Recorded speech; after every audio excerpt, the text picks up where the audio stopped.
Oshodi tó lẹ̀ pẹ́tẹ́ dó. Èmi mọ̀lẹ́ àwọn bàbá tẹ̀yìn. Òbí ìjà ni yóò ará lọ́dọ̀. Olúbísí ni yóò máa kẹ́mi lórí ẹ̀sìn. Ọmọ kúkú ndùkú ni èyí tí ṣèwé gẹ̀rù ọ̀pọ̀ ogun rúmọ́gàlè. Ọmọ bọ́ lọ́pọ̀ oògùn bọ́ bá lékè kò níjí ó jẹ́. Ọmọ adúkẹ́yẹ sí ló sọ pé orí ẹni àmọ́ jẹ́ nìyí jẹ́wé lọ. Ọmọ òta dúdú ra dúdú o. Ọmọ òta pupa ra pupa. Òta Fúlàní rẹ̀ wò dòdò.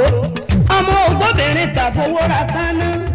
Tánná nígbẹ́ ni obìnrin kì í gbé. This is the history of Oshodi Tapa, Lagos. Chief Balogun Landuji Oshodi Tapa was an outstanding warrior and a statesman. During the reign of King Esilokun, he immigrated to Lagos from Bida in what is now known as the Niger State. This was after he had lost his parents in a tribal war when he was only 6 years old.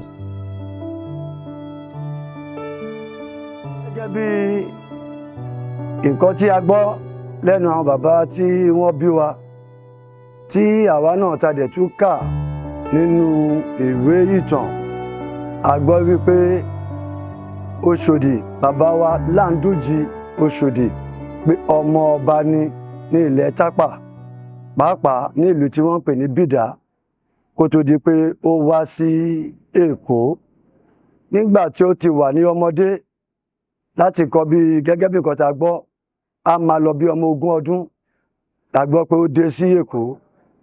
Ìdí tó dẹ̀ fi kúrò ní ilẹ̀ Tapa kò ju wípé gẹ́gẹ́ bí ọmọ ọba tí Ọlọ́run dẹ̀ jẹ́ kó jẹ́ olókìkí èèyàn láàrin àwọn ọmọ bàbá ẹ̀.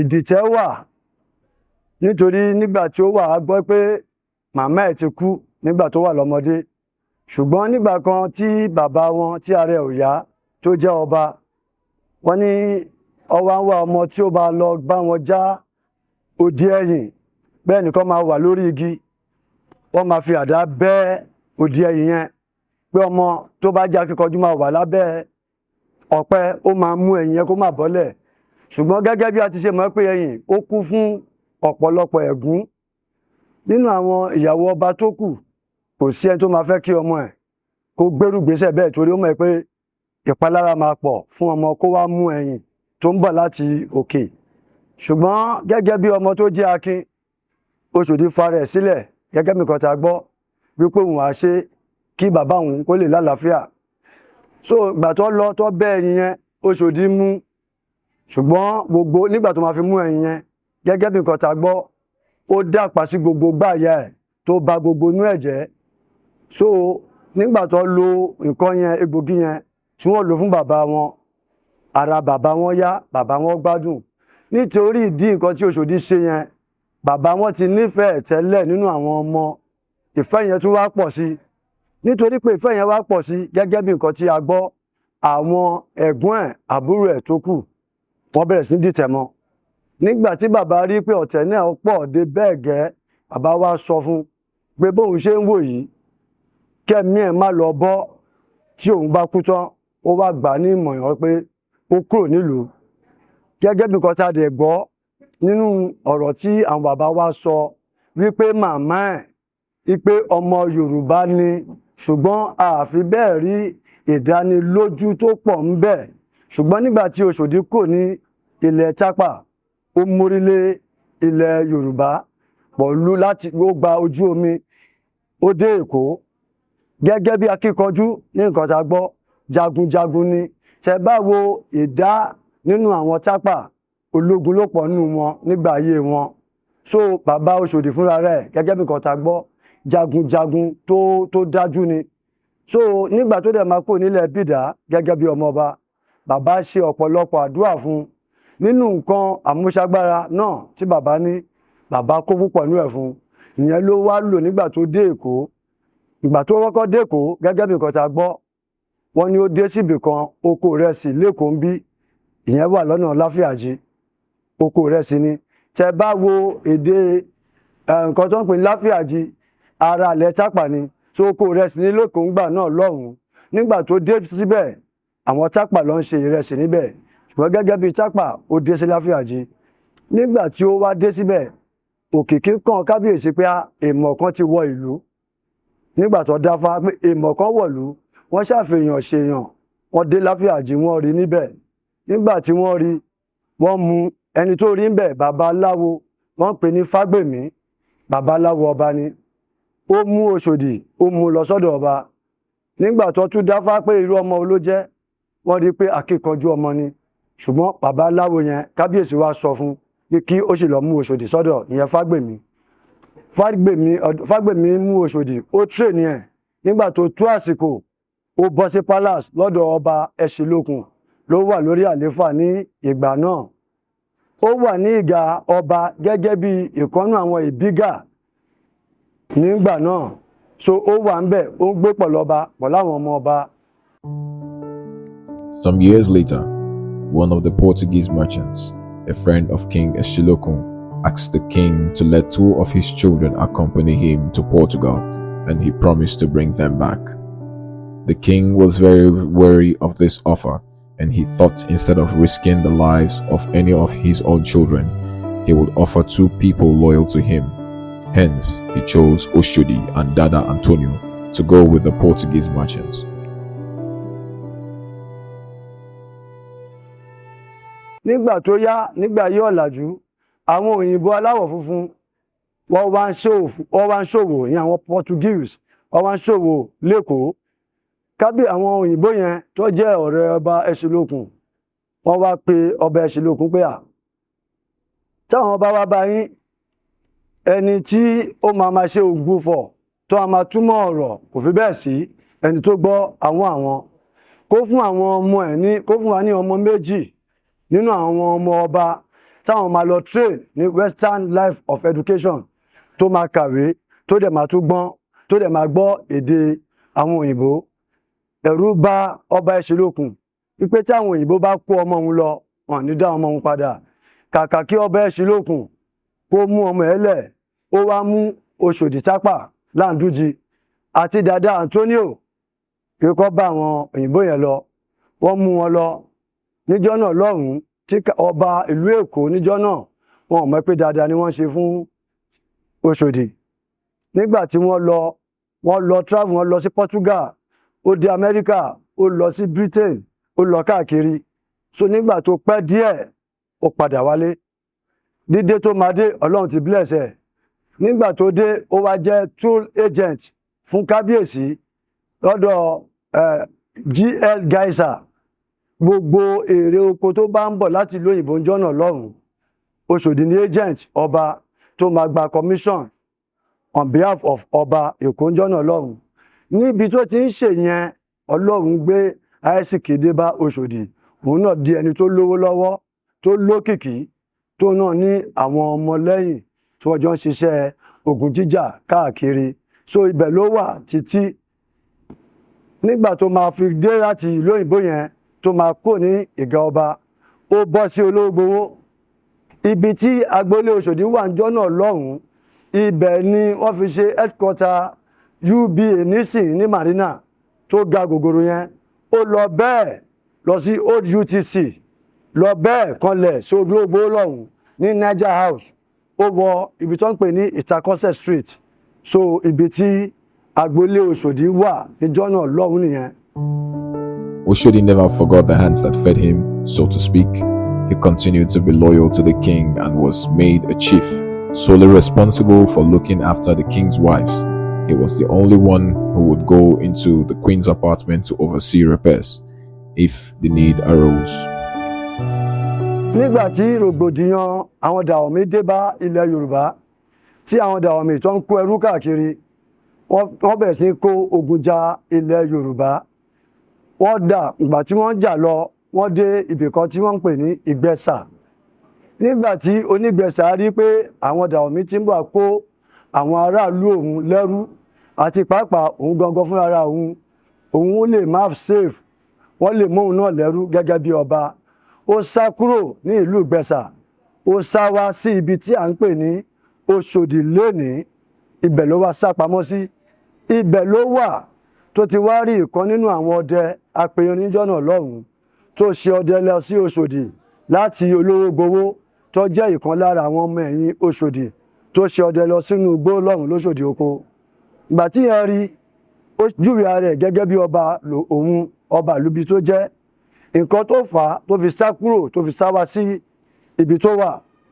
Ìyẹn wá sọ pé arákùnrin ògbójú kan wà lẹ́kọ̀ọ́ tó jẹ́ jagunjagun gidi pé Oṣòdì lórúkọ ẹ̀ ń jẹ́.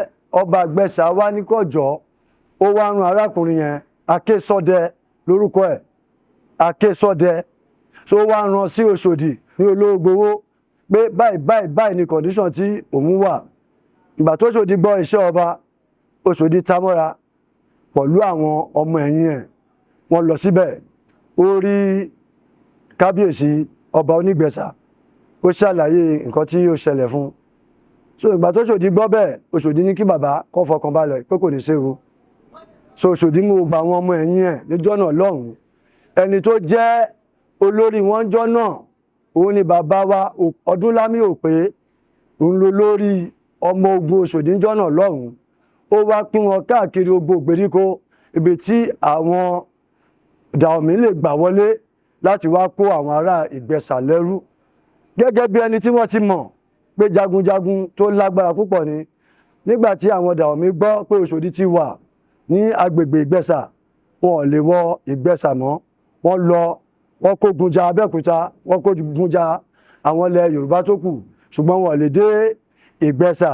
Nígbà tí Oṣòdì rí pé nǹkan yẹn ti lọ́lẹ̀, ó padà sékòó. Ṣùgbọ́n nígbà tó máa kúrò ní jọ́ngù tí à ń pè ní Oṣòdì lénìí, ó fi Òpé sílẹ̀ ńbẹ̀ gẹ́gẹ́ bí olórí ogun ẹ̀, wípé òun fi ẹ́lẹ̀ kó máa ṣọ́ gbogbo àwọn tó kù àti kábíyèsí. Tẹ́ bá wá rí pé nǹkan kan fẹ́ ṣẹlẹ̀ tó fẹ́ lágbára, ẹ ránṣẹ́ sí mi lÉkòó. Nígbà tó ṣe nígbà díẹ̀ tí Òpé náà rí pé kò sí nǹkan kan mọ́, Oṣòdì náà padà, àwọn Òpé náà ó padà sékòó. Nígbà tí wọ́n padà sékòó nìkan bí ọdún 11 tí ò sí nǹkan kan, bàbá kábíyèsí Onígbẹ̀sà ó padà sí ìlú Ìgbẹ̀sà. So àwọn ọmọ ẹ̀yìn Oṣòdì tí wọ́n kù wọ́n wà ní Oṣòdì oko gẹ́gẹ́ bí orúkọ tí wọ́n ń pè jọ́nà lọ́hùn. Ṣùgbọ́n After all the progress seas on I went my leave, I rode as a new tree, like the master steel, young John. After all the progress seas on I After the death of King Esilokun, Chief Oshodi remained loyal to his children. He particularly cast his lot with Idewu Ojulari, who succeeded his father. After the reign of Chief Idewu Ojulari, Kosoko, a son of Osilokun, was said to be the rightful heir to the throne. Kosoko was to be ordained as the next Oba, but unfortunately,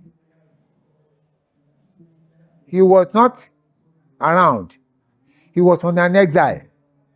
He was an enemy of Chief Eletu Odibo, whose duty was to install and crown any new king. It was said at the time that young Prince Kosoko had seduced Eletu Odibo's would-be wife, and in retaliation, Eletu Odibo used his powerful position to crown Oluwole as the next king of Lagos in 1836. Kosoko and other descendants of King Esilokun were not satisfied with the decision and were ready to show their resentment. They waged a war against King Oluwole and Chief Eletu Odibo. Kosoko and his warriors invaded Isale Eku. The battle was fierce and prolonged, but ended with victory on the side of the king's army. Kosoko fled to Wida, realizing the consequences of his action. When King Oluwole died, Akitoye was crowned in 1841 as the next king of Lagos. So they cannot leave the palace just like that. So they have to crown his brother, that is Akintoye. Conscious of the right of Kosoko to the throne, Akitoye justly decided to search for Kosoko, his nephew, who had taken refuge in Wida. He believed that he must enjoy his patronage while on the throne. Akitoye organized a search party under the command of bold and gallant Chief Oshodi. The rapidity with which the party achieved its success was directly related to the military might of Chief Oshodi. Kosoko finally returned to Lagos with Chief Oshodi in a vessel belonging to a merchant called Domingo. Henceforth, Chief Oshodi worked to maintain peace between Kosoko and Akitoye and eventually brought the two together in terms. The peace effort was thwarted by Chief Eletu Odibo, who had employed all the persuasive words he could to dissuade King Akitoye from bringing Kosoko back to Lagos. There was a face-off again when that chief was trying to estrange enmity between Kosoko and Akitoye, which later led to war. Oshodi that time was the warlord, war captain, defending Kosoko, while Ashogbon, they were defending Akitoye. Akitoye's men, led by Eletu Odibo, were soundly defeated. Eletu Odibo was captured in an ambush and killed. With the death of Eletu Odibo, the elders asked Akitoye to escape to his mother's town in Abeokuta. When Kosoko heard about the plan, he detailed his war chief Oshodi to lay ambush for Akitoye, kill him and bring his head for him. Akitoye now was trying to run away. No transportation to Lagos through vehicle. It is only through lagoon in the boat. So that Kosoko then mandated Oshodi to make sure that he killed Akitoye, because traditionally in Yoruba land, if one Oba never died, another Oba cannot be installed. But the man has taken up the throne as Oba of Lagos. So he wants Akitoye dead. So as Akitoye was trying to escape, unfortunately for him,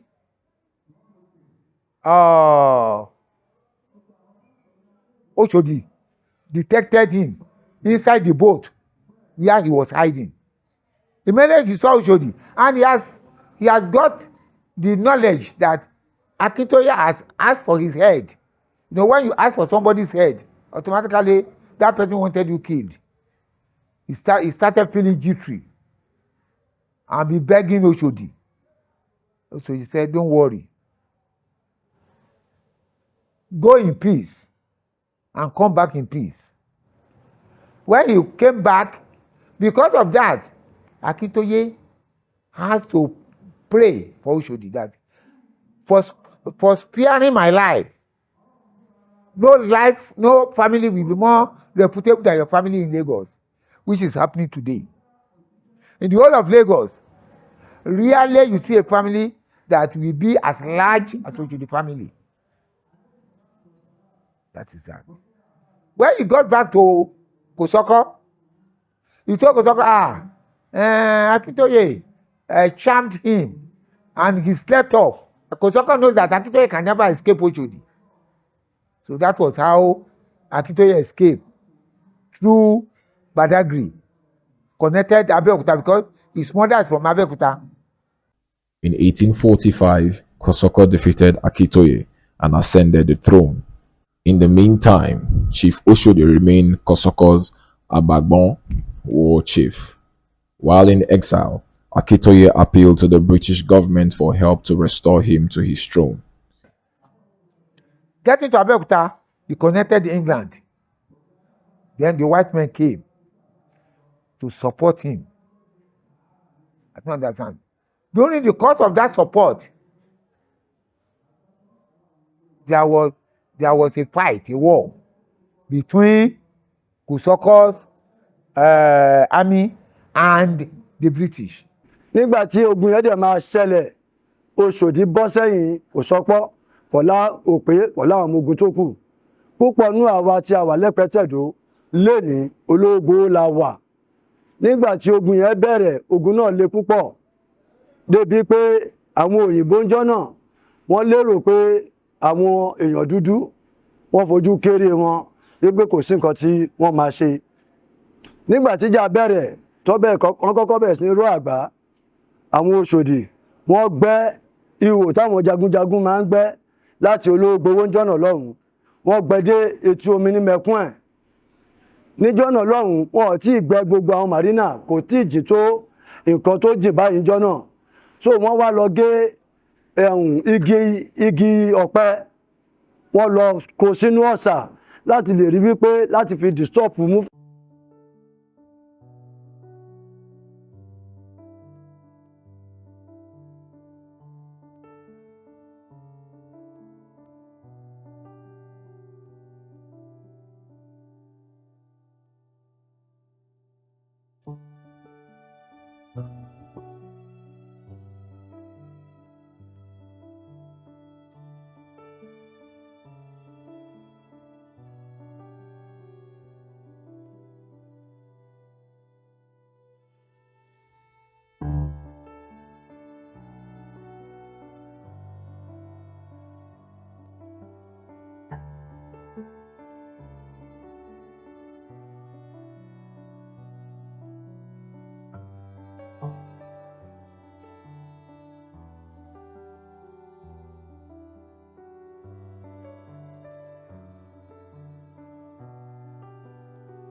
Kosoko's defense under the command of Chief Oshodi was effective and modern by the international standard of the time.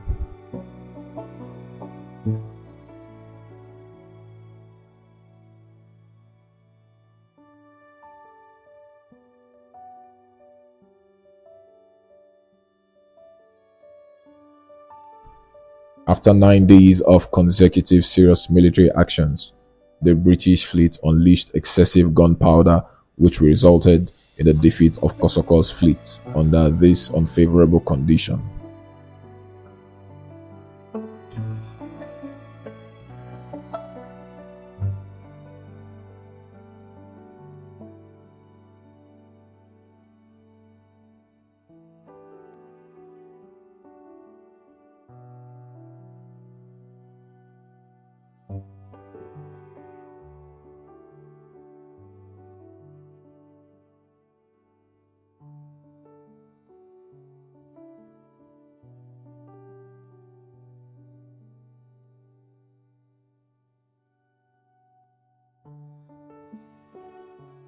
His men had fled in the afternoon of September 3rd, 1853.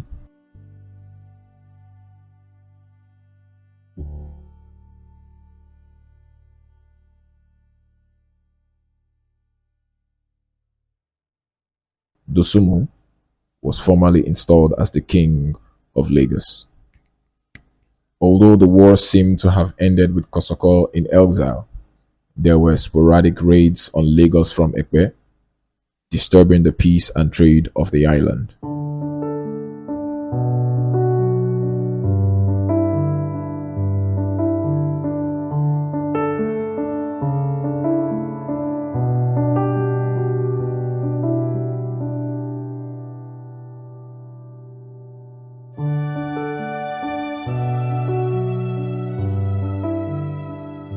Oshodi Tapa chieftaincy family òun la wà lẹ́pẹ́ yìí la ti ń sọ̀rọ̀. Orúkọ ẹni tó ń bá yín sọ̀rọ̀ yìí ni ó jẹ́ ọmọ Ọbádìméjì Oshodi Tapa. Orúkọ mi ni Abdulrahman Oshodi. Kẹ́rí ibi tí mo jókòó sí òun gangan ni la máa ń pè ní Bàṣà. Ṣòye tó bá lọ sọ́dọ̀ ẹ̀yìn báyìí òun ló ní ẹ̀ǹkùlé tọ́run bàbá máa ti ń dájọ́ náà fi máa ń sọ pé ẹ̀ǹkùlé Bàṣà. Bí Oshodi ó jẹ́ alágbára kan alákíkanjú kan nígbà ogun ní bàbá wa Oshodi Tapa chieftaincy family ló ti dẹ́pẹ́ yìí. Nígbà tán dé òru náà fi wọ̀lú yìí. Wọ́n tan ètùfù pẹ̀lú ẹ̀ ni wọ́n fi gbéra kúrò létí èbúté sáàrin ìlú wọ́n dé òkè ó níbi tí Kòsọ́kọ́ wà ńbẹ̀. Oshodi gẹ́gẹ́ bí alágbára takuntakun ni tó lè kojú ìjà gbogbo nǹkan tó bá ń bọ̀ lọ́nà. Ó padà tẹ̀dó sétí èbúté. Young John, I thought I would pull every seas when I write my leave. My brothers them all in new trees, like the master stayed. Young John, I thought I would pull every seas when I write my leave. My brothers them all in new trees, like the master stayed. I meant us are black, but the heart is white. Cause they think like them no get it, them no get at all. Since the left things got worse, we need a change. Yeah. They unite to share while they divide the poor. Ooh. We trouble is him and hate, we need to change. Young John. If we got change, we restart the 40 plane. We they crash out lanes since we got change. Ooh. So we go fly above things with the hold us back. Young John. Sir Oshodi jẹ́ alágbára èèyàn kan tó jẹ́ pé gbogbo ibi tó Oshodi bá ti dé ló ní èèyàn ló dẹ̀ ná lágbára ló ná ọmọ ogun. Láti Èkó tó fi dé Ẹ̀pẹ́ kò síbi tó Oshodi dé tí ò lápá. Tá bá kúrò ní Lagos Island, Oshodi wà ńbẹ̀. Tá bá dé Etí Ọ̀sà ní Owódé ní Làǹgbàsà, Oshodi wà ńbẹ̀. Tá bá dé Orímẹ̀dù, London Ìbẹ̀jú Lẹ́kí, Oshodi wà ńbẹ̀. Tá fi dé Ẹ̀pẹ́ tá wà lénìí, òun ni àdúgbò tá wà lénìí tó jẹ́ agboolé Oshodi. Oshodi ó jẹ́ akíkanjú ogun tó dẹ̀ jẹ́ àgbàlagbà ológun. Ní ọ̀dọ̀ wa lágboolé wa ń bí idà Oshodi tó jẹ́ idà àkọ́kọ́ òun ni mo mú sí ọwọ́ mi níbí. Òun ni idà tí Oshodi ń lò tí ogun bá ti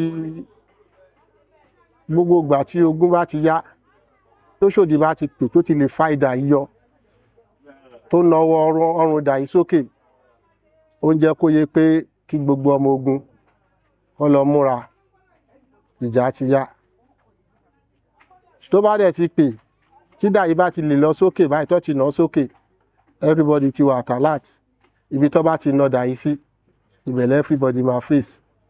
Òdòdó lọ rí kó má ṣẹ́gun. Tó bá ti nà dà yẹn sí báyìí tí gbogbo ọmọ ogun ti tẹ̀lé wọn, àyínlọ àyínbọ̀ òun lọ́wọ́ ń yẹnu. Oshodi á lọ aṣẹ́gun akẹ́rù wálé. Although the war seemed to have ended with Kòsọ́kọ́ in exile, there were sporadic raids on Lagos from Ẹ̀pẹ́, disturbing the peace and trade of the island. The raid caused the British Council Campbell, the eldest white-cap chiefs of Lagos, to initiate a move to reconcile the warring royal relatives. On the 26th of January 1854, nígbà tí wọ́n lọ sí Ẹ̀pẹ́, ṣẹ́mọ̀ àwọn ajagun wọn nífẹ̀ẹ́ wa ogun jíjà sílẹ̀. Wọ́n á tún wá látẹ̀pẹ́, wọ́n wá tẹ̀dó sí Bádóore. Láti Bádóore, gbogbo àwọn tí wọ́n ń gbé ọkọ̀ ọjà lọ séjìrìn tó ń wá sẹ́kọ̀ọ́, wọ́n lọ kidnap wọn. Ìyẹn ni wọ́n ń pè ní guerrilla war tactics. Wọ́n attack wọn, wọ́n kidnap wọn. So peace ò fi bẹ́ẹ̀ sí l'Ékòó nígbà yẹn. They were coming to Lagos on occasional basis, disturbing the peace of Lagos with gun, with all fighting equipments. So at a time, they believe they have to settle that fight. So then the governor of Lagos then, that's Governor Glover, was a personal friend to Oshodi. So he wanted Oshodi to come back to Lagos. But Oshodi, because of his loyalty to Kòsọ́kọ́, he said he will never come to Lagos except Kòsọ́kọ́ come with me. They said Kosoko cannot come because Kosoko is still claiming to be king. And there's no possibility that two kings can possibly rule in a town.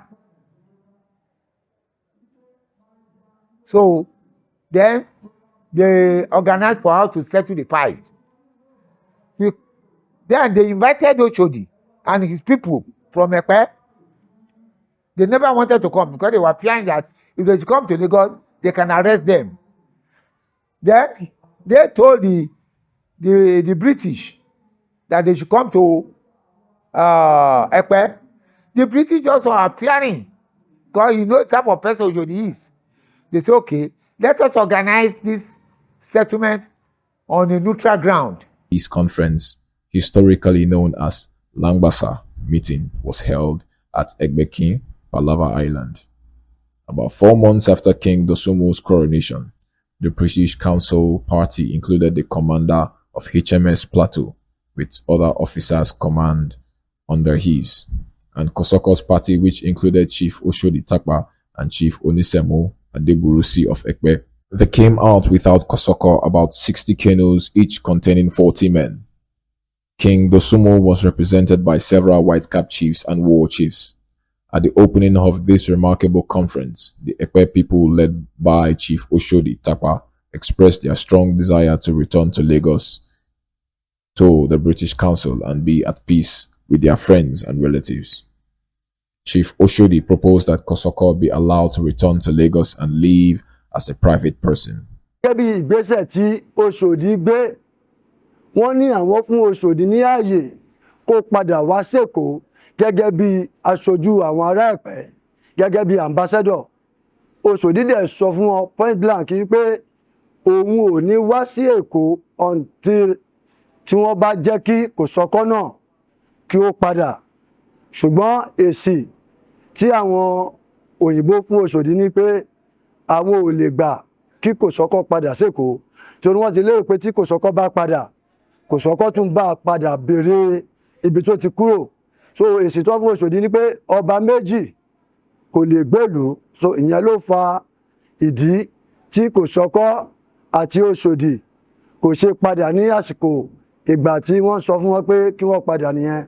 Ṣùgbọ́n tó bẹ́ẹ̀ jù bẹ́ẹ̀ lọ, avenue peace meeting yẹn ó ń continue títí di ìgbà tí ọ̀rọ̀ wọn fi wọ̀ pẹ̀lú àwọn ará Ẹ̀pẹ́. Nígbà tí wọ́n máa parí ọ̀rọ̀ pátápátá, bàbá wa níjọ́ náà lọ́hùn, bàbá wa Olùmẹ̀gbọ́n ni wọ́n lead delegation ọba Dòsùnmú níjọ́ náà lọ́hùn tí wọ́n lọ fi ṣe final meeting. Oshodi ó lead delegation Kosoko lórúkọ àwọn ará Ẹ̀pẹ́. So nígbà tí wọ́n rí bí yanjú ọ̀rọ̀ náà, wọ́n wá sọ pé tí Kosoko bá máa padà sí Èkó, ó ń láti tọwọ́ bọ ìwé àdéhùn.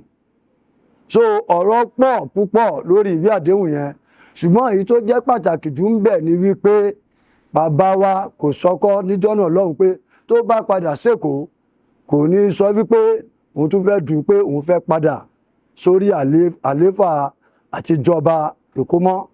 Nígbà tó di September 16, 1862, wọ́n kúrò ní Ẹ̀pẹ́, wọ́n dé sí Èkó.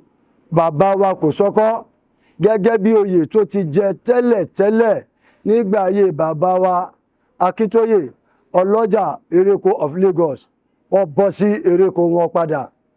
Àwọn bàbá wa Oshodi pẹ̀lú àwọn jagunjagun tí wọ́n wà pẹ̀lú wọn, wọ́n gúnlẹ̀ sí Ẹ̀pẹ́tẹ̀dó wá ń bí. Ibi tí wọ́n gúnlẹ̀ sí wà ní ọ̀kan Ẹ̀pẹ́ Street ní Adéníjì Àdèlé. Every year tá bá ń ṣe Ẹ̀pẹ́tẹ̀dó wa, a máa ń lọ bẹ̀ láti lọ ṣe àdúrà. Governor Glover was very grateful for Chief Oshodi's contributions to peace in Lagos. On their arrival to Lagos, Governor Glover sought permission from Aromire to give part of Ekpetedo to Chief Oshodi for himself, family, his followers, and servants who returned with him from Ekpe. He held the area under the native customary law of the land tenure, subject to the native system of the devolution of land. The palace of Oshodi, located in the center of the area of land Ekpetedo, the area is uniquely laid out into 21 compounds.